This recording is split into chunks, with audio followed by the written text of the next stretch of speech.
The only people who don't want to disclose the truth are people with something to hide. The Washington Post has a huge story today by Jason Horowitz.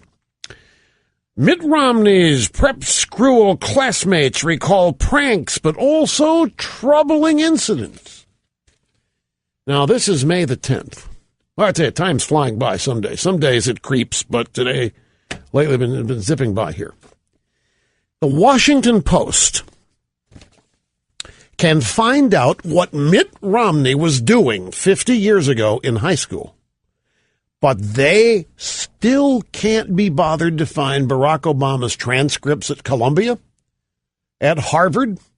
They can't find real girlfriends. They got to go with this compressed composite. They can't find, they're not interested in finding, did Obama pull off any pranks in high school? What did Obama do in high school? Did Obama discriminate against? Where did Obama go to high school? At what ages did he wear a turban? At what ages did he not? They haven't found out any of this stuff. Well, there are pictures of him wearing a turban, I think in Kenya. My point is, the Washington Post can find out what Romney was doing in high school, but they can't be bothered to find out what Obama's transcripts, even some of his writings from college and law school. These incidents that the Washington Post has dug deep, happened in 1965. And what they focus on here is that Romney teased, mocked, taunted a student that even the Post says could have been gay. Could have been gay. Now, we know what's going on here. This is the campaign. This is exactly, you've been warned. You knew. You don't need to be warned. You know this kind of stuff's coming. This is what the drive-by media does in conjunction with the Democrat in the White House. When I saw this, I started laughing.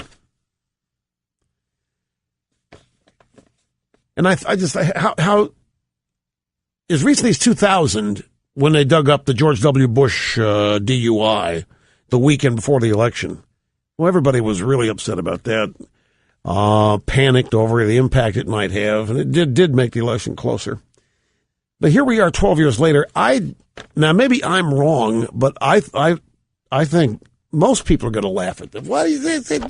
It's so obvious now. It is so pathetically transparent what this is. Media ganging up on Romney. A pro-Obama media ganging up on Romney. 1965. Probably a stretch to say it had anything to do with the kid being presumed gay.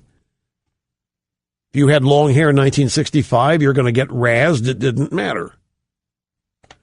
They weren't going to think you were in the Beatles. If you had long hair in 1965, you were going to get made fun of. See, 1965 is a great year. Bullying was legal. Watch that be a quote that shows up at Media Matters. Limbaugh praising bullying while defending Romney. See that? Yes. Remember now, this is the same Washington Post that found that the N-word was painted on the underside of a rock at a summer camp where Rick Perry used to go 100 years ago. Remember that, Rachel? You don't remember. That's why I'm here hosting. During the Republican presidential primaries, the Washington Post ran a story. You know what? They found a rock, some summer camp that young Rick Perry went. They found the N-word written on the bottom. Somebody had to go there. You know, there used to be a rock here years and years ago. It had the N-word on it. Really? Where was that rock? They went out, they found it, turned it over. Lo and behold, there it was. And since Perry had once gone to that camp, guess what? Perry either wrote it himself or knew about it and didn't say anything. Either way, Rick Perry was a dirty dog racist and actually had to spend time in a Republican debate, quote unquote, defending this. Now, if the pattern holds true, what we're going to find out here. So we got a story in the Washington Post about Romney and the pranks he pulled, and he might have taunted a gay student in 1965. So if the pattern holds true, like with the dog story. Remember the dog story? You do? Tell me about the dog. I want to make sure you understand the dog story. You're not going to be on the air. I just want you to tell me, what is the dog story? Right. So what do we find out? We find out that Romney is also insensitive to animals, hates dogs, mistreats them, just this side of Michael Vick. Romney and the family got in the family sedan or family station wagon. They couldn't fit the dog in it, so they put it in a cage on top of the family sedan. They drove down the highway. Dog loved it. Romney accused of having no heart where it comes to dogs, right? Then we find out, some quite accidentally, that Obama admits to eating dog in his one of his autobiographies. So if the pattern holds, what we're going to find out here, not only will we find that Obama harassed a student in high school, but that he cut the student's hair off, just didn't make fun of the kid for long hair, and then ate the hair. And wrote about the nutritional value of the kid's hair.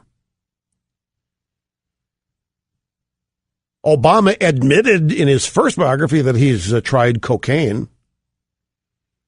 Does the Washington Post ever try to find the seller? They haven't. Has the Washington Post ever tried to find, the neighborhood where it happened? We talked to other people who might have been around when Barry was doing cocaine. Yeah, I haven't seen that article either. But we got, when you print this thing out, 1, 2, 3 pages here. Mitt Romney prep school classmates recall pranks, but also troubling incidents. Now, here's some of it. Mitt Romney returned. Bloomfield Hills, Michigan is the dateline.